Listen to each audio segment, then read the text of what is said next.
Hello student, it's your bio classes and today we will discuss the second part of first chapter, that is respiration. Before that, you have to learn which type of topic you are learning in this chapter, okay?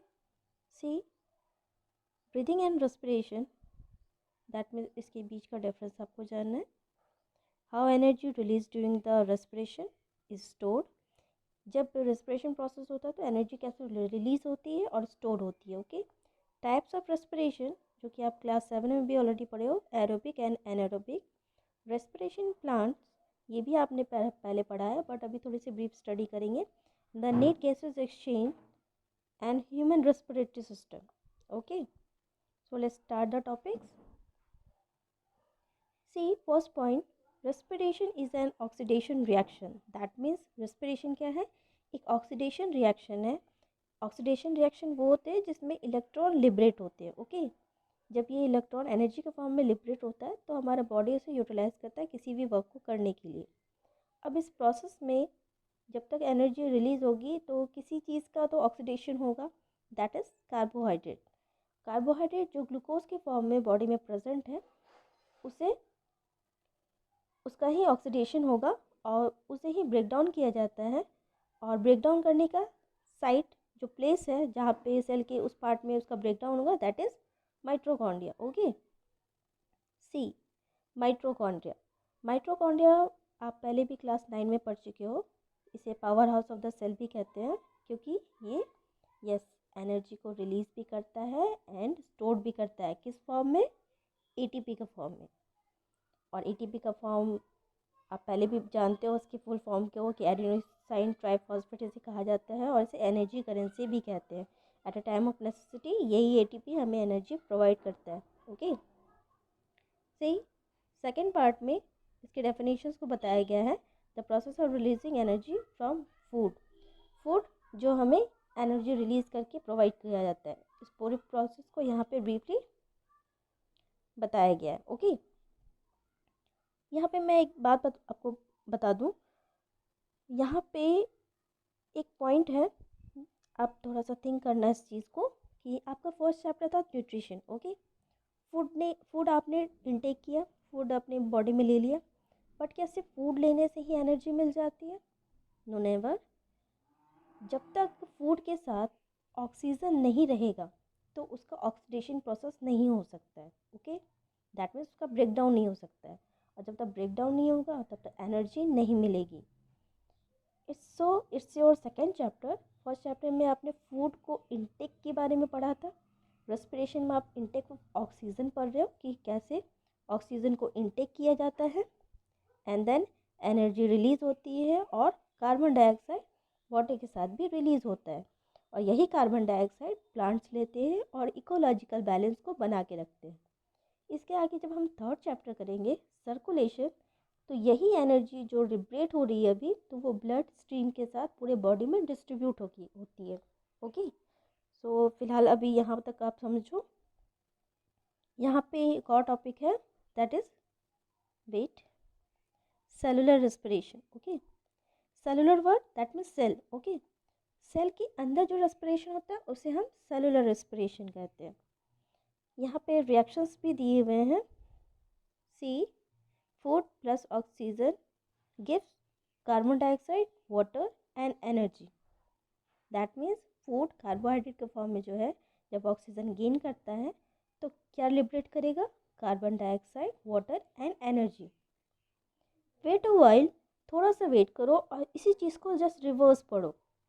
Carbon dioxide, water and energy, जब हम इसे combine करते हैं तो आपने आगे पढ़ा है इस टॉपिक को फर्स्ट चैप्टर में, तो क्या फॉर्म करेगा?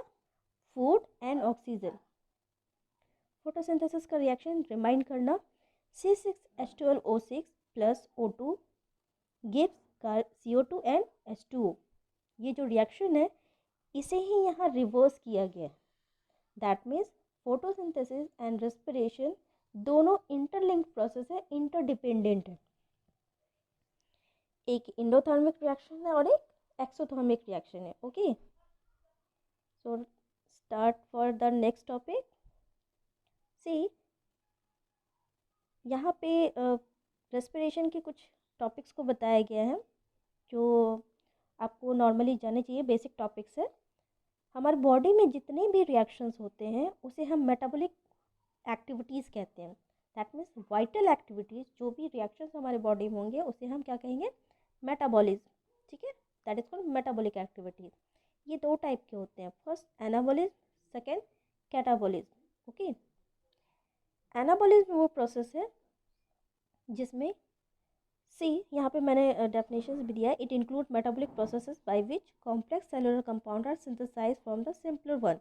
दैट मीन्स सिंपलर सब्सटेंसेस से कॉम्प्लेक्स सब्सटेंसेस यहाँ पे बनेंगे। ओके, जैसा कि ये फोटोसिंथेसिस में होता है, CO2 को लिया जाता है, वाटर को लिया जाता है, एंड देन सिंपलर सब्सटेंसेस ये हैं, इन्हें लेने के बाद क्या कॉम्प्लेक्स सब्सटेंस बनेगा, that is glucose C6H12O6। Okay, ये फोटोसिंथेसिस का रिएक्शन है। इसे ही रिवर्स करो just, that is catabolism. Catabolism reaction में क्या होगा, अब यही larger molecules that is complex molecules break down होंगे सिंपलर वन में। अब जो रिएक्शन पहले किया था उसे जस्ट रिवर्स करो, that means C6H12O6 plus O2 जो कि लार्जर मॉलिक्यूल्स है, और वो ब्रेक डाउन होकर क्या बनाएंगे, CO2 plus H2O। Okay, hope so ये टॉपिक समझ में आ रहा हो, क्योंकि ये बेसिक है, आपको कॉम्पिटिटिव एग्जाम के लिए भी बहुत ज़रूरी है। सो बी केयरफुल फॉर अंडरस्टैंडिंग। आप रिपीट करके भी इसे बार बार देख लेना।